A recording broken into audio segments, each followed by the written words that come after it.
આગામી લોકસભાની ચૂંટણીને લઈને લોકોમાં જાગૃતતા વધે તે માટે દરેક જિલ્લામાં મતદાન જાગૃતિ કાર્યક્રમની શરૂઆત કરાઈ છે,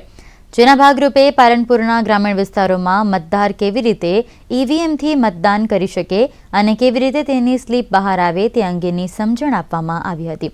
ચૂંટણી પંચ તરફથી મતદાતા જાગૃત બને તે માટે મતદાન જાગૃતિ કાર્યક્રમની શરૂઆત કરાઈ છે, જેમાં વિવિધ અધિકારીઓની ટીમ વિવિધ વિસ્તારોમાં ફરીને મતદારોને જાગૃત કરી રહી છે.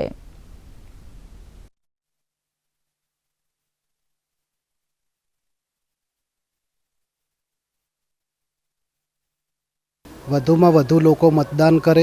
અને ઈવીએમ મશીનથી જાગૃત થાય, ટ્રેન થાય, એના ભાગરૂપે આજે ગામે ગામ જાગૃતિ અને તાલીમ કાર્યક્રમો યોજવામાં આવી રહ્યા છે, જેમાં બહોળી સંખ્યામાં લોકો ભાગ લઈ રહ્યા છે. ઈવીએમ મશીન બતાવવા માટે ગુંભાસણ ગામે ટીમ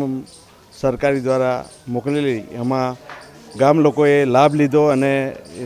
સારી રીતે નિહાળ્યું અને લોકોએ ખૂબ અનુભવ મેળવ્યો અને આ ખરેખર એક સત્ય છે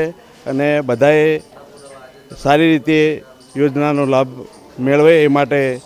ઈવીએમ મશીન દ્વારા સરકારી ટીમ દ્વારા ખૂબ સુંદર આયોજન કરવામાં આવ્યું. આજે વહીવટીતંત્ર દ્વારા આગામી લોકસભાની ચૂંટણી 2024માં આવેલી, તો સાહેબશ્રી અમને વોટ કઈ રીતના કરવું તે શીખવાડ્યું અને મશીનરીની કઈ રીતે કરવું એ બધું શીખવાડ્યું છે અમને સાહેબ.